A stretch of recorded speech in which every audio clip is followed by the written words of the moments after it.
Hello everyone, हम लोग को क्वेश्चन में दे रखा है a man throws a ball weighing 500 ग्राम। एक आदमी एक बॉल को फेंकता है जो कि 500 ग्राम की, vertically upward with a speed of 10 metre per second, यानी कि ऊपर की डायरेक्शन में फेंकता है। कितनी स्पीड से? 10 मीटर पर सेकेंड की, वर्टिकली मतलब ऊपर। ठीक, अब देखो इसके दो डायग्राम है समझने के लिए। पहले तो ये वाला देखते हैं जो कि यूज़ नहीं करना, फिर वो वाला देखेंगे जो यूज़ करना है। नॉर्मली हम लोग बॉल को ऐसे फेंकते हैं, ऊपर जाती है फिर नीचे आती है ना। जब वो जहाँ से स्टार्ट करते हैं, जैसे ये हमारा स्टार्टिंग पॉइंट है, इसको हम लोग इसकी इनिशियल पोजीशन बोलते हैं। इनिशियल पोजीशन, ठीक। जहाँ से आप बॉल्स फेंकते हो, यहाँ से ग्राउंड से ऊपर की तरफ फेंकते हो, तो जहाँ स्टार्टिंग पॉइंट होता है उसको इनिशियल पॉइंट कहते हैं, इनिशियल पोजीशन कह सकते हो। और जहाँ इनिशियल पोजीशन है वहीं आपका आता है इनिशियल वेलोसिटी। जो आपकी स्टार्टिंग पॉइंट वही आपकी इनिशियल वेलोसिटी भी बनाता है, ठीक। तो नॉर्मली क्या होता है, बॉल ऐसे ऊपर जाती है, ऊपर जाती फिर एक मैक्सिमम हाइट तक पहुंचती है। सपोज ये है हमारी एक मैक्स हाइट। इसके ऊपर हम बॉल को नहीं, मतलब जितनी तेज़ हमने बॉल फेंकी थी उस हिसाब से वो उतनी हाइट तक पहुंच गई। फिर उसके बाद बॉल नीचे धीरे धीरे आ जाती है और ज़मीन पे गिर जाती है, ठीक। ये इसकी वैसे उसके बारे में बाद में करते हैं।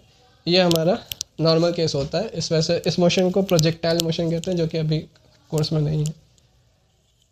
ये वाला डायग्राम यूज़ नहीं करना, हमें ये वाला समझना है। इसमें बॉल स्टार्टिंग पॉइंट यही होगा हमारा। इसको लिख लेते हैं अपना इनिशियल पोजीशन,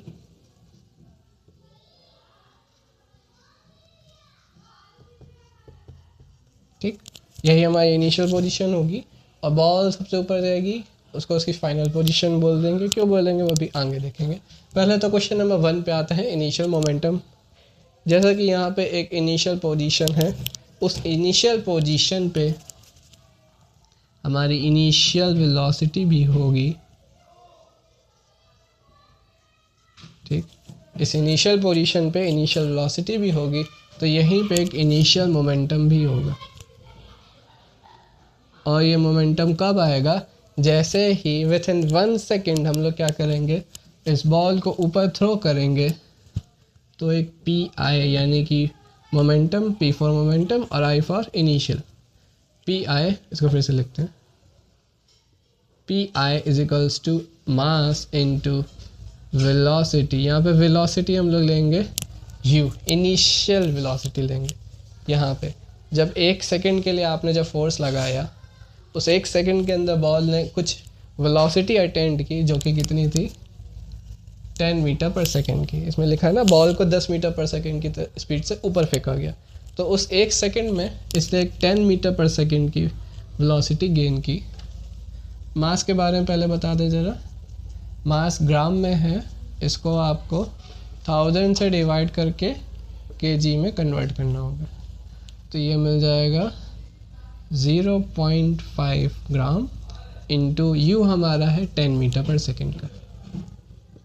इसको हटाते हैं तो ये बन जाएगा 5 kg, है ना, मीटर पर सेकेंड। तो फाइनल मोमेंटम आ जाएगा 5 kg metre per second. Final momentum हमेशा ये फाइनल पोजीशन जो, सॉरी, इनिशियल मोमेंटम हमेशा ये इनिशियल पोजीशन पे ही माना जाता है। ग्राउंड पे जब आप बॉडी पे फोर्स लगा के उसको उछालते हो, उस 1 सेकेंड में जितना आपने उसको मोमेंटम दिया, उस हिसाब से वो स्पीड गेन करती है और ऊपर जाती है, ठीक। अब देखो सुनो, सेकंड पॉइंट कहता है find the momentum eight highest point of its flight. Flight के दौरान, यानी उड़ते समय, गिरते समय नहीं, उड़ते समय वो जो मैक्सिमम हाई पॉइंट तक पहुंच पाई है, उस समय मोमेंटम बता। Momentum eight highest point of its flight, flight के दौरान जो हाईएस्ट पॉइंट पे पहुंची उस पर मोमेंटम बताना है। तो देखो नॉर्मली ये वाला पहले आते हैं वापस से। बॉल ऊपर फेंकी, ये बताया था कि मैक्सिमम हाइट तक पहुंचती, यही हमारा एक फाइनल पॉइंट कह सकते हो, या फिर हाईएस्ट वो कह सकते हो, हाईएस्ट पॉइंट जिसके बारे में हमसे कह रहा है। क्योंकि बॉल इस पॉइंट से ऊपर नहीं गई हमारी, जिस फोर्स से हमने बॉल को ऊपर फेंका था वो यहाँ तक गई और फिर नीचे आ गई। देखो इसके ऊपर नहीं जा पाई, तो इसी को हम अपना हाईएस्ट पॉइंट भी बोल सकते हैं और मैक्सिमम हाइट भी बोल सकते हैं। इसी को अपना हाईएस्ट पॉइंट भी बोल सकते हैं। और इसमें हम इसको एज अ फाइनल पोजीशन बोलेंगे, क्योंकि उड़ते समय बस यही वाला पॉइंट था मैक्सिमम हाइट का जो वो पहुंच पाया, यानी कि जब बॉल ऊपर जा रही थी तो वो एक मैक्सिमम हाइट तक पहुंच पाई, उस समय हमें मोमेंटम बताना है ना, तो हम उसको एज अ, चलो इसको फाइनल नहीं लिखते, यहाँ पे से मोमेंटम की बात करते हैं। यहाँ पे जो हमारा पी मोमेंटम होगा उसमें भी मास होगा, उसमें भी वेलोसिटी होगी, पर देखो यहाँ पे जो वेलोसिटी होगी ये वाली, इसको एज अ आपको फाइनल वेलोसिटी लेना होगा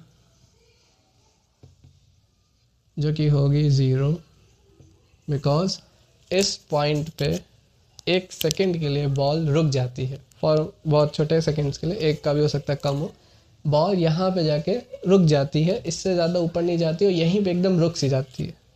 तो जब कोई बॉडी रुक चुकी होती है तो उसका मोमेंट वेलोसिटी 0 हो जाती है, तो उस समय उसका मोमेंटम भी हम 0 लेते हैं। इसलिए जब आप ग्राउंड से उछालते ऊपर की तरफ, ग्राउंड पे तो आपने 1 सेकेंड के अंदर उसको उछाला तो 1 सेकेंड में उसको कुछ मोमेंटम मिला, मूव कर गई, पर जब वो सबसे ऊपर पहुंची तो फॉर 1 सेकेंड के लिए वो वहाँ पे फ्रीज हो गई, रुक सी गई, इसलिए वहाँ पे उसका मोमेंटम जाके हो जाएगा 0, क्योंकि हमारी वहाँ पे जो वेलोसिटी होनी है वो 0 होगी, तो मोमेंटम कितना आ जाएगा 0। ठीक, जब भी आप बॉल को ज़मीन से ऊपर फेंकोगे तो हाईएस्ट पॉइंट पे जहाँ पे बॉल जहाँ तक पहुँच सकती है वहाँ पे पहुँचने के बाद वो उसकी वेलोसिटी 0 हो जाती है। ग्राउंड पे उसकी वेलोसिटी 0 नहीं ले रहा है क्योंकि ग्राउंड से ही थ्रो किया है ना, उस 1 सेकंड की बात हो रही है जब आपने बॉल को पकड़ के थ्रो किया था, उस 1 सेकंड में इसने कुछ मोमेंटम गेन, स्पीड गेन की थी, जिसकी वजह से इसके पास मोमेंटम है। और इस 1 सेकंड में यहाँ पे मतलब वो जब यहाँ पहुँच गई फॉर 1 सेकंड वो वहाँ पे रुक गई, इस वजह से उसका मोमेंटम वहाँ पे 0 हो गया। जब बॉल यहाँ से जाती है सबसे ऊपर पहुँचती है तो यहाँ पे मोमेंटम 0 हो जाता है, फिर ग्रेविटी की वजह से वो दोबारा नीचे खींची आके गिर जाती है। ठीक।